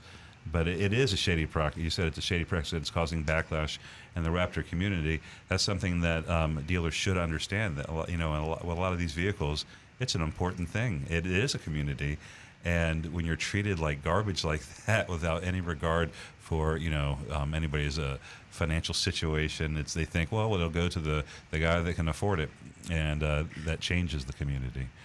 So that's really cool. Thanks for that, Negan. And then last text I have one from Bob. It says, "Good morning. My question is, what would cost more to maintain for 5 years, a gas version or a hybrid of the same model vehicle?" I'm going to go on a limb and say it'll cost less to maintain the hybrid, and I'll turn it over to Rick. Yeah, I agree, because you would see less wear and tear on the car total. Mm-hmm. The brakes would last longer. Forever. And actually, if you drive it right, the tires would last a lot longer as well. And like also what you talked about before, in a hybrid, the computer is really controlling how much juice is getting the engine, so you can jam on it. It's going to respond, obviously, if you need in an urgent need to accelerate, but it's going to detect the movement of the pedal, and the computer is going to dictate how much gas gets shot into the carburetor, which keeps your no fuel carburetors, economy I know higher, saving fuel. So, I mean, you save a lot of costs there. Yeah. And also, I think there's also an effect when you get one. You start seeing how much you can maximize your gas mileage. And so there's a thing. Oh wow, because you can see it in real time. And usually in the hybrids, or maybe all the time, there's cool little gizmos showing you where the battery power is going and the gas. And so you try to maximize it, and consequently, you're driving the car easier and doing less wear and tear. You're playing it's playing a video game with yourself as you're driving. It's amazing. That's trying amazing, to maximize those numbers. Yeah. Great information. When I first got a Prius like years ago, there's this thing we all did. It was called hypermiling, and because you could kind of play around with, there was like these sweet spots you could find with the pedal. Yes. And you could make the car go into all electric mode for a while or coast, and you would just be going down the road at because when you're already inertia allows you, once you're going at a speed, it takes very little energy to maintain it. It's just getting to that speed.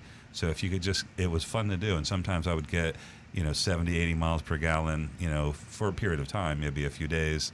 It was pretty cool.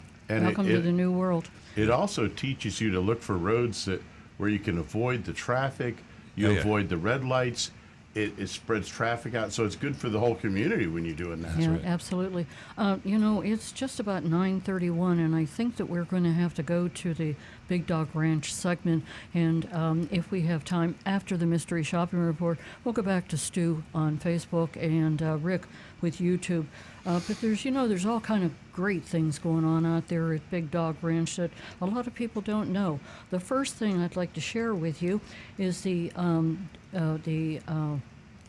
fees out there, and they're temporarily reduced. These are adoption fees. And did you know that $200 for dogs under 6 months, $200 for the There's a sale. Adoption fee. They're having a sale. And also for the dogs that are over 6 months old, it's $100. That have been the Big Dog Ranch for more than 6 months, yeah. Yeah. So longer than 6 months. Oh, okay. No. I didn't get that part. Okay. So at any rate, if you don't have the website, you can go to www.bigdogranchrescue.org. And I hope we have time to share our visit out there with Big Dog Ranch. We had an absolutely phenomenal time out there, even with the weather and everything that went on. But today we have Aladdin, a.k.a. Tank, and he's going to come to us on a video. and that video will be narrated by Natalie. And he's a bulldog. Now we're an paying the American, adoption fees. an American American mixed, and he's 60 pounds. And I'm not quite sure how long he's been at a Big Dog Ranch, but right here at Earl on Cars, we make it easy for you to adopt a dog by paying the adoption fees. And they do a background check. It's just an amazing place. And the volunteers out there, they are amazing people, but they're still looking for more volunteers. And did you know that they are the largest cage-free, no-kill shelter in the United States? Laurie Simmons and everyone else out there, what a great job they're doing out there. They And euthanize no dogs. They've had dogs out there for over 5 years until they found a home finally. Yeah, exactly. And we had recently a dog of the week that was at the ranch for 520 days. And if you didn't know about their veteran program out there, it's just amazing. We were with some of the dog trainers, and what an amazing program that is, where they just pair a veteran and a dog. And it takes a long time for that to happen. They have to train that dog, service dog, for, like 6 months, and then they bring the veteran in, and, every once in a while is just magical. They just love each other, and they just go home very, very happy. And sometimes it doesn't happen, so they work very hard out there with the dog training program for service dogs. So at any rate, we have Natalie, and I believe that Jonathan is ready for Natalie to bring in Aladdin, a.k.a. Tank, on video. Cue video. Hi, we're here with Tank, also known as Aladdin. He was a boxer bulldog mix born here at Big Dog Ranch, and he was adopted as a puppy and has been returned, so he is looking for a home again. He's a big guy, would like some active family, a yard to run in, but he just needs a home, pretty calm, past that crazy puppy phase, and will be your best friend. Big boy.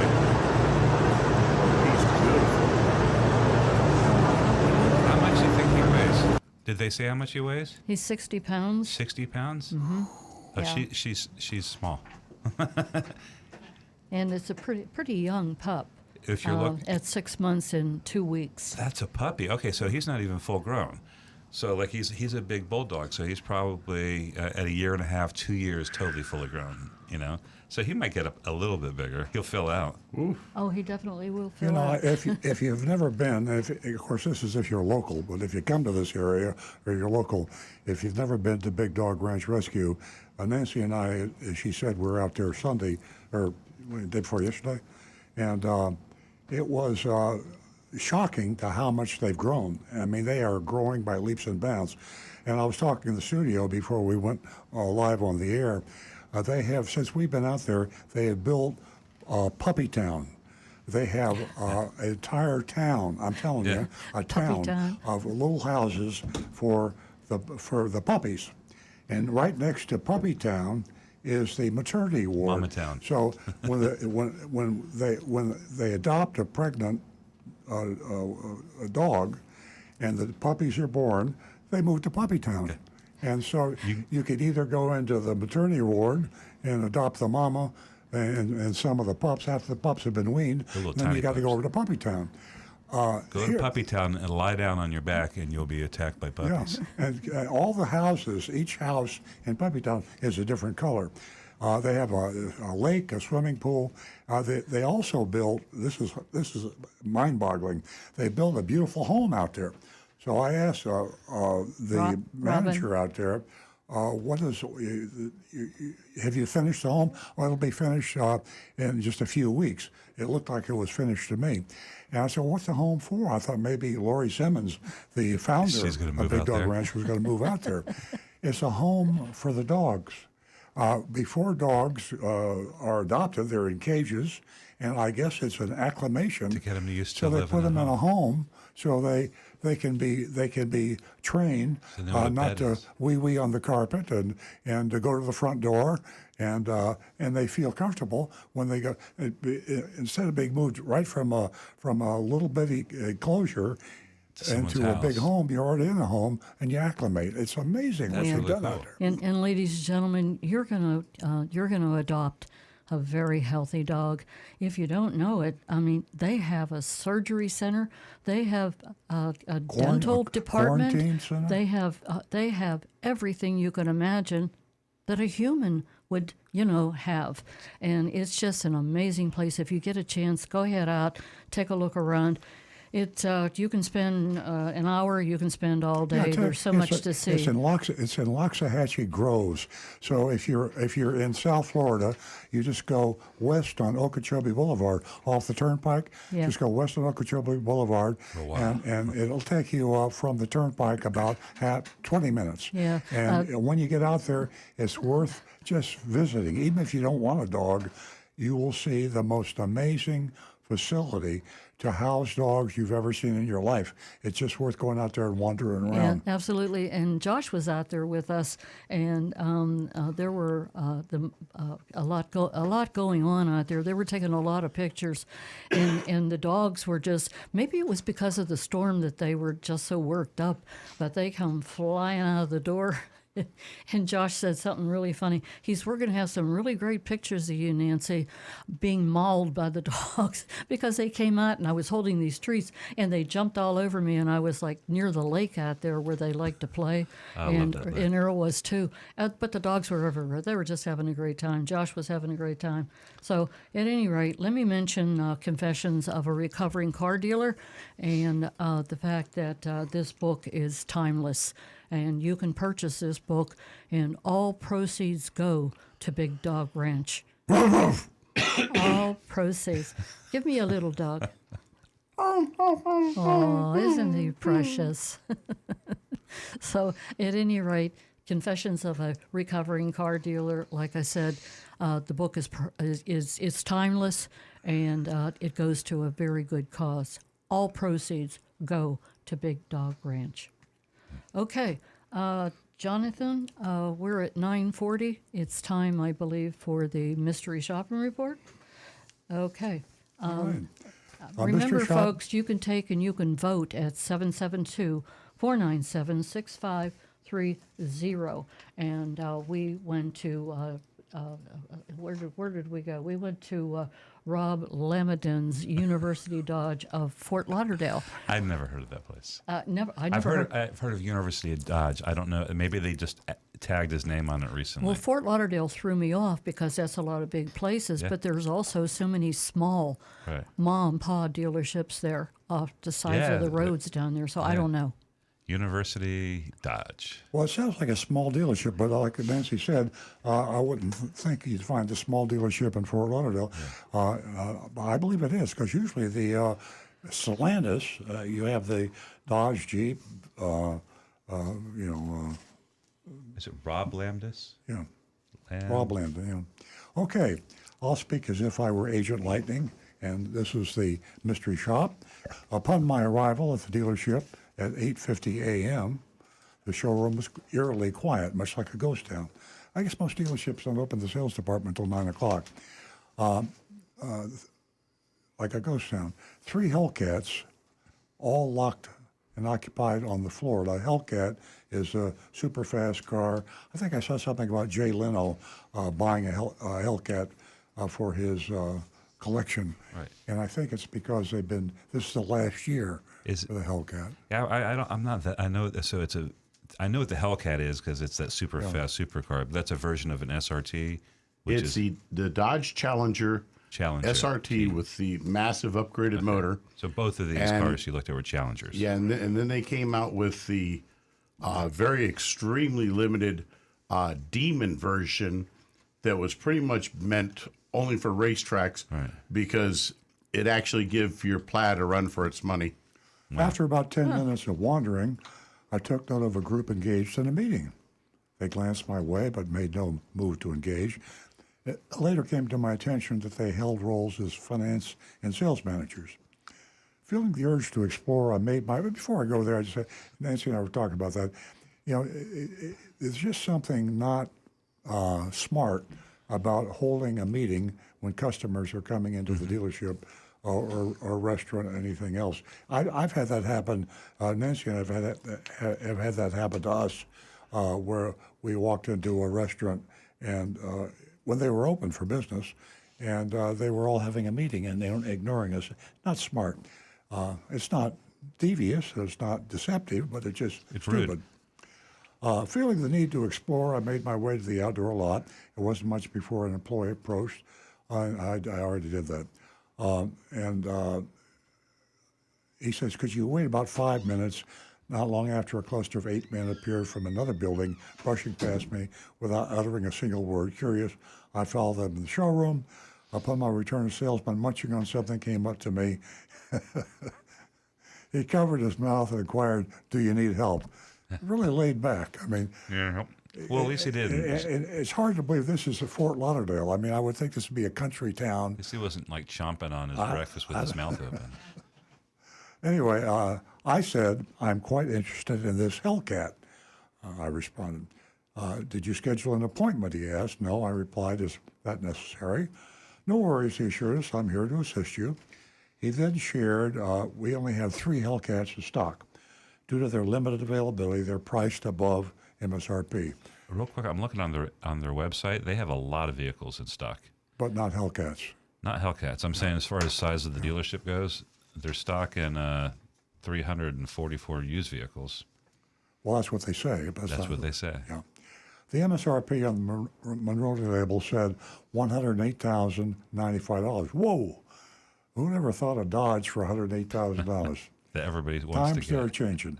The addendum, hang on to your hats. You better sit down for this one. Another $21,397 added to the $108,095. Now, you got to love a Dodge to pay that much money for a Dodge. You got to love very, very much. Curious, I posed the question, is the markup really $20,000 above MSRP?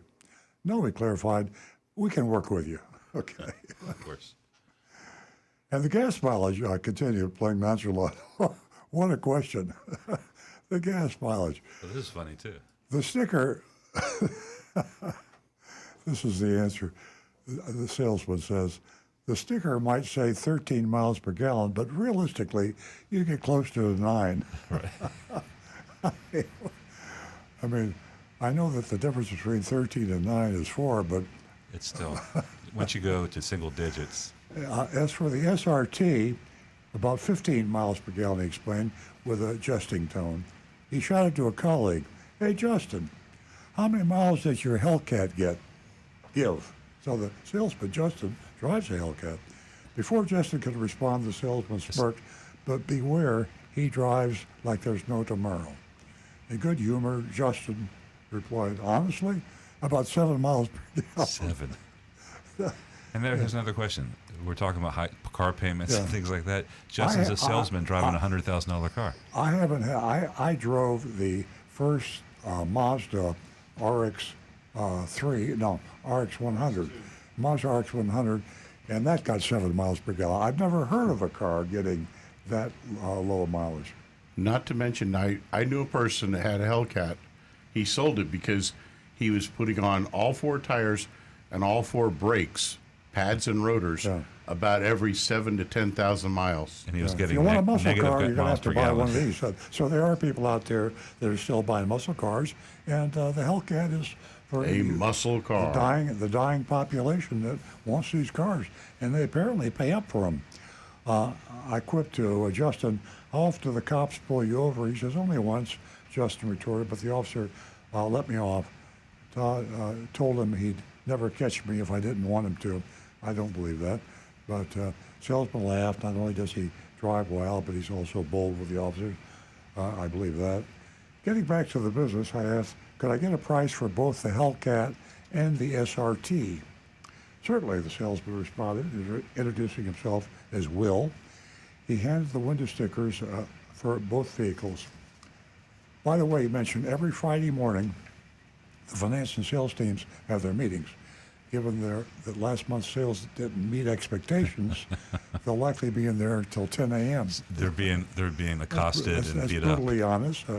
Tell this customer that your sales are not good. We'll continue. The SRT isn't marked up as much as a Hellcat, but I'm not trying to make you subtle. I just want you to have all the information. I was given 2 hand-scrawled worksheets for both vehicles. Both included all the markups. Recalling his previous question, he asked, "So how soon are you thinking of buying?" "I need a car ASAP," I replied, but $20,000 above MSRP is asking a bit too much, even for a Hellcat. Will suggested, once the managers are out of the meeting, you can't make this stuff up. Around 10 or 10:30, you should talk to them directly about the price. No wonder they're not selling many cars. Right. They're always in the meeting. He went on to assure me, regardless of the selling price, my commission remains the same. I don't believe that. That was But if interesting. that's true, it's a good thing. If it's true, it's a good thing.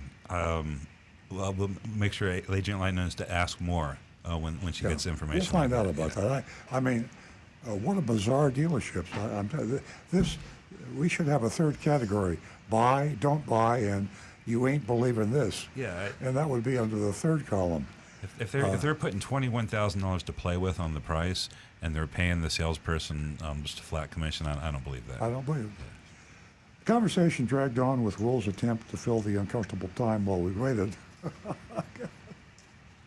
Oh, man. We're gonna, hey, I hand it to Agent Lightning for pretending to wait until 10:30 for as long need as to she shop did. them maybe once every 2 months just for a laugh. I mean, We'll catch them in a meeting. Yeah. We were there at 4 o'clock in the afternoon, and they're in their afternoon meeting Yeah. until 5:30. well, first of all, they're a dealership selling only Dodge, and that's out of the dark ages. I mean, Yeah. it used to be there were just Oh no, you're right. There's Yeah. nothing on their website they but just sell Dodges. Dodges. Yeah, I mean, there used to be just GMC dealers and just Buick dealers. He must have done something bad. And He then did- after a while, they dueled and become Maybe maybe Lambdas has been there forever, or he did, or Dodge. They don't like him, and they won't give him a Jeep franchise. The conversation dragged on with Will's attempt to fill the uncomfortable time while we waited. Decided I wasn't going to wait any longer. Our conversation drew to an end. And I requested his business card. "It's all the same to you," he offered. "Why not save my details in your phone?" He gave me his name again, Will, and his personal cell number. Now, that I recommend you always try to get the personal cell number of your salesperson, your sales manager. So this is a third category. We cannot categorize this dealership. I don't know what to say. Yeah. Thanking me for my time, he expressed, "I hope to hear from you soon," and got some nice pictures of the dealership. It's just a Dodge dealership in Fort Lauderdale. Very strange. Well, I guess we'll get some very strange votes, and Yeah. we'll see what's happening. Right. All I got is from Mark right now. He says, "What? How much? No need for further information. My grade equals D." And then he texted it again a minute later and says, "I mean F." But I think, for me, this is going to be a first for me. I'm giving him an I. Incomplete. We don't know what really happens at Lambda's University Dodge. We know what they want to do. They want to make a. I'm going to guess the gross on it, if you sold it at MSRP, is probably $15,000 anyway. So, with holdback and all that sort of stuff, you add $21,000 on, and you're selling this car you're making a shy of a $40,000 gross profit. They get an A for the most ambitious deal I think I've ever seen, but they get an I because I don't know what's happening. Moving right along to you, Rick. Okay. I've got Negan 1 with a big F. ADM no go. Joseph Kelleher with an F. Kirk in West by God, Virginia. University Dodge. This sounded more like an episode out of Stranger Things. Yeah. Silly markups and meetings to boot equals F. Let's see. That's all we've got so far. I got one here from Bob. He says, "I'll send my grade for University Dodge after my meeting ends at 10:30." I have a picture. The show's over then, I have Bob. a picture of the new vehicle director, and if you can see there. Is that the guy with the big beard? With a big beard. He's got a long beard. He looks like a lumberjack. Yeah. So they're there, and they are Dodge Ram. So they have Dodge, and they have the Ram truck. But, okay. Now, one other thing that Dodge did, by the way, you notice there was a Durango on the showroom floor. Dodge actually put the Hellcat motor and driveline in that truck in a Durango. They only did, again, a very limited number. It was a SUV, right? And they jacked the price way up on those as well. Is that fun to drive? There actually was talk. They wanted to try to put a Hellcat into basically a caravan, a minivan. Oh, really? I mean, to sell at their dealerships? To sell at the dealerships. I don't imagine why they would do that, but they were talking Because of they it. saw how well Toyota did with the Sienna SE Swagger wagon. Yeah, they just wanted a minivan that could do a quarter mile in 4 seconds. Hey, they probably have some time on their hands, and they're sitting around like, what can we do with these cars, man? Yeah. What if we start swapping the engines around? Mhm. We could kill some time, maybe make some money. I don't know. All right. I think we need some grades from you guys. Okay, Earl. Earl's, what do you think? I was trying to find some more information off their website. All I can tell you is they have several people with long beards. Really? More than one? Yeah. Yeah. Well, Is it an Amish dealership? it could. That's a possibility. I haven't thought about that. Sounds interesting. Long beards. I'm in shock because they're not in. Like Stu said, how could you give them a grade? They seem like they're in La La Land. I don't understand. Lala? Yeah. You know where they really were? Clownsville. Yeah. Your vote is what? My vote is going to be. My vote. I'm going to withhold my vote. I don't know how to vote on the dealership. You're going to give them an eye. Okay. And incomplete. And incomplete. Yeah. Yeah, it's their fault.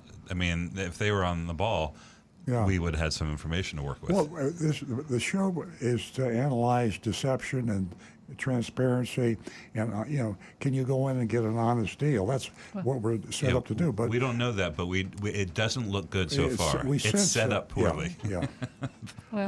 YouTube just caught up to me, and I just got a whole bunch more came in. So, Mark Anderson, question mark.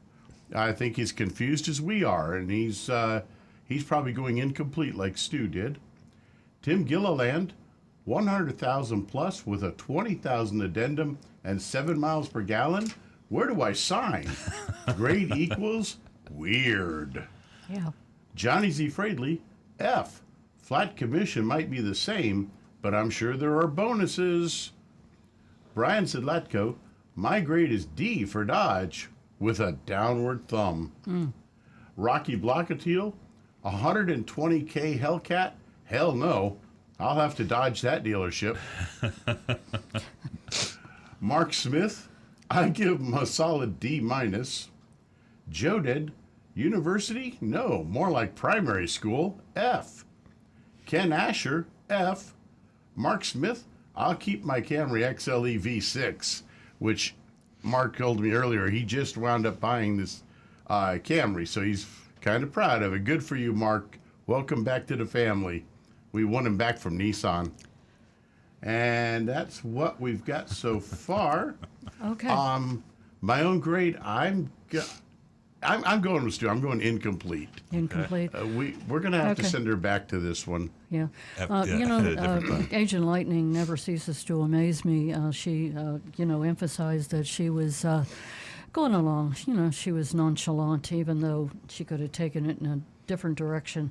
And for me, I don't need any more information. I can wing it from the material that's sitting in front of me.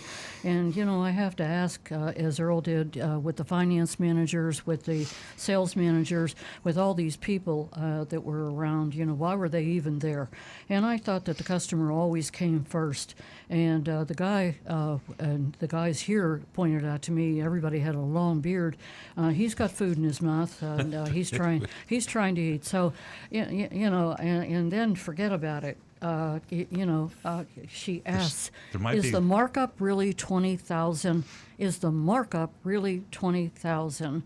All I would want in response to this salesperson, if that's what he was a yes or a no. But yet he said, we can work with you. I got to turn around and get out of that dealership because it's definitely Clownsville. But And I we'll give be them back. an F. FFF. They, I don't think there's as many people with long beards as you think. Apparently, 2 minutes. Okay, this guy appears more than once. Only two. He appears more than once on the website. He appears Oh, under. is that the same guy? Yeah, he's under As a the sales sales- management team as new vehicle director. It's Kevin. Ah. And if you go all the way down, he also appears under a group of people known as the power brokers. Ah. And he's under as a sales expert. So he's. And Justin has no picture at all. Justin has a placeholder picture. Yeah. It just says Justin Ferrero, and a little icon. I think we got to go, don't we? All right, let's go. Okay. Ladies and gentlemen, thank you for joining us this Labor Day weekend. We certainly enjoyed your company, everybody involved, and we'll be right back here next week. And don't forget to go to bigdogranchrescue.org and take a look at all the dogs that they have there and even more information about Tank. But Tank Have is a free. wonderful weekend.